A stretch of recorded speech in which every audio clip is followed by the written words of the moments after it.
Hey guys, welcome back to another episode of Montana Made. Today we have a wonderful, awesome episode. It's going to help me clean up my shop, get a bench ready so I can work on my rifles for hunting season, which is coming up. And believe it or not, I have piles of wood laying around, just like I'm assuming most people do. Starting there in my shop, that's the stuff I'm going to use today for this bench that I'm going to build / craft table. It's not just for gun owners. But I also have piles of wood out in an outbuilding that I just need to get rid of, taking up space. I swore I would never do it. My dad did it, and there we go. Now I'm doing it. So pass the buck, right? Anyways, let's get to it. Okay, guys, so our material that we're going to need, I hope most of you have piles of it laying around. It's just a 4x4 / 2x4 framed table. And the top is made of particle board, 3/8, ½ inch, depending on whatever you want. I hope the only thing you guys have to go to the store for are the foam top pads, and those are at Harbor Freight. You can buy a pack, I believe, of 4, which will cover the top of this design completely. And I believe they're like $8.99 a piece, so it's a pretty cheap build. We'll get into measuring up our lumber and cutting it out, and I will assemble the frame first. Many ways to assemble. I'm just going to do a quick assembly on it because it's just going to be a work table, nothing special. But once we get it assembled, I'll show you some tricks to make it show worthy if that's what you plan on using it for. Yeah, so let's get to it. So guys, the tools that you're going to need for this is some sort of straight edge. I've got a speed square, obviously a tape measure to get your lengths proper and all your wood. I have a compound miter saw to make my cuts. You can use anything from a skill saw, table saw, even a standard hand saw to make these cuts. I just do this because it keeps all my cuts equal. I have a really hard time, free hand sawing stuff and making it all turn out square, surprisingly enough.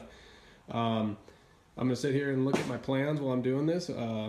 I drew these up. They're at the beginning of the video. Again, if you guys want these, please send me an instant message, and I'm more than happy to send these as a PDF to you guys. What I try and do is break out all the material and total costs if you were going to just straight out buy all this material. Again, I'm hoping, like most of you, I have all this scrap lumber laying around, not doing anything other than swearing there's a project behind it. So putting it to use, we're going to get that going today. So we'll start making our first cuts. Okay guys, we'll start with the top rails first. When I look at my plans, showing 36 inches long. So I'm going to cut each of my 2 top rails, there's one on the bottom as well, 1, 2, at 36 inches. So I throw my tape on the board, come down, speed square, set it at 36. And then I'm going to draw my line I already have. So that is exactly where I'm going to cut this board. So we will throw it up on the miter saw and I will make my first cut.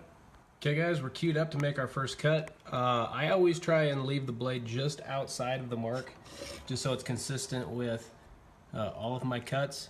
It's easiest for me, so if I push my saw down, I can see it's just outside of that mark. And I'll turn this on and make the first cut on this board. Carefully here, filming and cutting at the same time.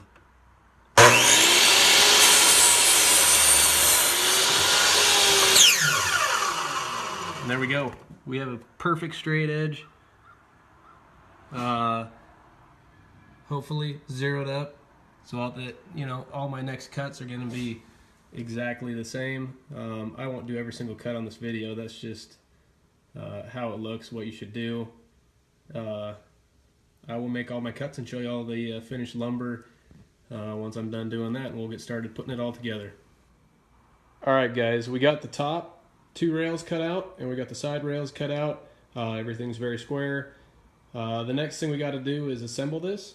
So I've pre-drilled these just so I can show you while I'm holding the camera until I get a tripod how this goes together. So following the drawing, top rail sits on the side rails, and all you do, I just run 2 they're 3-inch screws.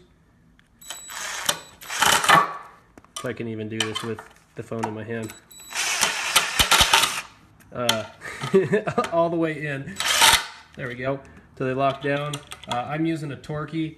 I don't recommend this if you've never used them before, just because they will drive the screws past their breaking point unless you're using deck screws. But just use a standard drill on this and it will make your life really easy.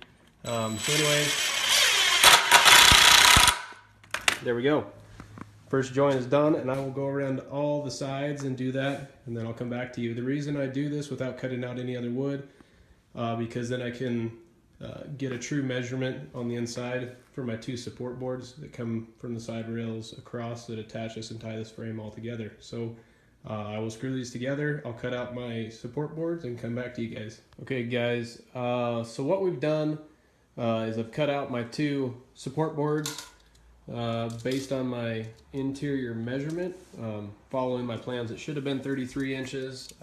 I'll take you to the inside of that board, coming all the way back, and that's pretty darn close. I mean, it's dead on, so that's good. And so I cut out, you know, these boards 33 inches to provide that interior support when we get the tabletop on. So what I'll do now is screw these 2 boards together, center them up, you know, split the difference, and obviously center your 2 boards up to distribute the weight. So I'll come back to you guys as soon as I get those screwed on. Okay guys, we are almost done with the tabletop. We're going to work on the sheeting for the tabletop, which will then be covered by that foam material. And what I'm going to use in my plans, I have it so you guys can cut out just a single sheet to fit the 3x5 top. But I have a bunch of extra particle board, so, you know, make what you got work. Got some over there too that I've been itching to get rid of, and today is a great day. So what I'm going to do, I will show you all the parts cut out, if you're just piecing it together, how you should cut it out to fit the top so that everything is supported. Otherwise, I hope that you guys, you know, if you're just buying one sheet, have Lowe's or Home Depot make the cut for you. They do it there for free. It's straight if you don't have the materials to do it. Same with all these lumber, you know, you can take these dimensions in and just have them cut all the pieces out and screw them together. So that makes it easy for you too. So anyways, let's get to the sheeting. Okay guys, if you are following the same method that I am, where you have just a bunch of, you know, pieces of your sheeting, your particle board, but nothing directly fits the top of this frame, what you want to do is, you know, measure your dimensions so that, you know, when you make your cut, that's going to be my cut following the outside of this table, because then I'll screw it down obviously to the 2x4. But, you know, you want to split your difference when you come over here to your studs, so that each end of this particle board is supported. So next piece I'll cover will fit that, and then obviously in the back follow suit. So I'll get all the pieces cut out and show you what I came up with. Alright guys, our basic tabletop frame is done. The sheeting is on. So far it's looking good. If you know, get to the end and it looks a little rough, you have a couple little seams, all this is going to be covered up anyways. You can sand this down if you want to. If some of your edges don't quite line up, you can sand them flush. I'm going to show you a really easy way to trim this out so that you don't have to mess with that all that much. And we'll get to that step. Right now we're going to cut out the table legs and set our height for this table. Okay guys, so I went with 4x4s for the legs because they're super sturdy. They can handle a lot of weight. Not that your craft table or gun table is going to have to sustain a lot of weight, but I am working on setting these legs to 34 inches. You know, it's within range of a standard countertop, but I want it just a tad bit higher, just so I'm not slumped over working on stuff. It makes it a little easier on the back to work. So I'm going to get 4 of these guys, measure them all to 34 inches, make my mark, and then I'm going to cut these all out. So I will get back to you guys when these are all cut. Okay guys, now that I got my legs cut, I thought my own joke was pretty funny there for a second. Sorry about that. I'm going to flip the table upside down so I have my framing exposed. I'm going to take each of my 4 legs, and I'll show you. I'm going to screw these into each of the 4 corners with some torque screws, just so I can get extra pull on them up against my 2x4 framing. They're called torque screws, so these are 3-inch. When they go through, They're going to stick into that 4x4 about that far. I'm going to run two diagonal from each other. So one here, and then down here, and then also on this back corner, just to kind of suck that 4x4 up tight into that corner. They're torque screws, because the back of them is a star bit, and those are torque screws because as you're cranking them down, they're very hard to break.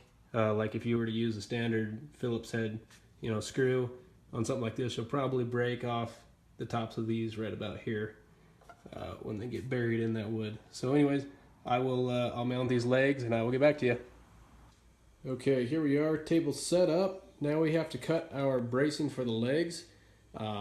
It doesn't really need bracing if you use those torque screws that I just had shown you, but the bracing basically will stiffen up the legs, keep them from wiggling around if they get kicked or moved or anything. And this table is designed so that the legs can be removed. So obviously if you're going into a basement or upstairs, you can take this apart just by taking out those two screws and those two screws on each side, for ease of entry into houses and garages or whatever. Sometimes people build stuff and then they can't get them into the area, which doesn't do anybody any good. So what we'll do next is cut out the bracing from here to here, and then the back leg bracing, and same thing on the sides. So I'll measure those up, get them cut, and get them screwed into place, and I'll show you guys what that looks like when I have that completed.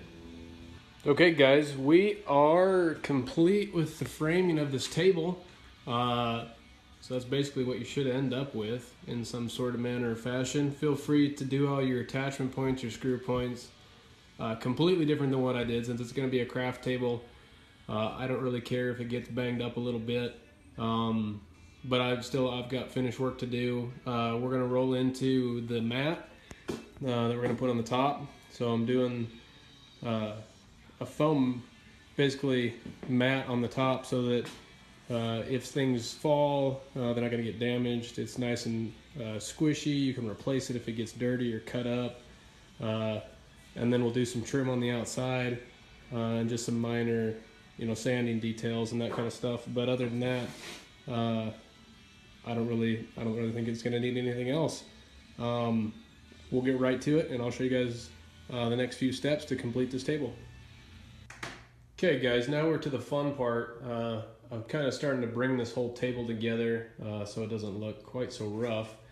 So what we've got is we've got our anti-fatigue foam mats. So yeah, they're supposed to be for the floor, but for this project we're going to repurpose them. These were purchased at Harbor Freight Tools, and you buy, you get 4 of them. I think it covers 17 square feet. And yeah, they cover this whole table at a 3x5 table. All 4 of those for $8.99 will cover the whole top. I don't glue them down, so designed so that, if you ruin a tile, you just pop it back out. They're foam, lock a new one back in, and you're good to go. So I mean, really easy to protect. First of all, any kind of, for me, it's going to be guns, so super soft material. And again, once I get it all scratched up, which this one came pre-scratched for me. Thank you, Harbor Freight. But anyways, that's what those are for. So to trim out the edges of this table, so you hide all of your particle board and kind of make a finished edge, what I did, you can obviously buy the little L shaped wood pre-made from Lowe's, Home Depot, anywhere. I made these out of 1x2s, super cheap boards. You get 8 feet for, I think it was $1.23 today. And I just, used my air nailer and nailed them together in an L shape. So here you go at the end of the day. Set these up so you guys can see what it'll look like. You set these on the end of the table. This comes down, locks down over the top of it, and you get your finished edge as I'm wiggling this thing around.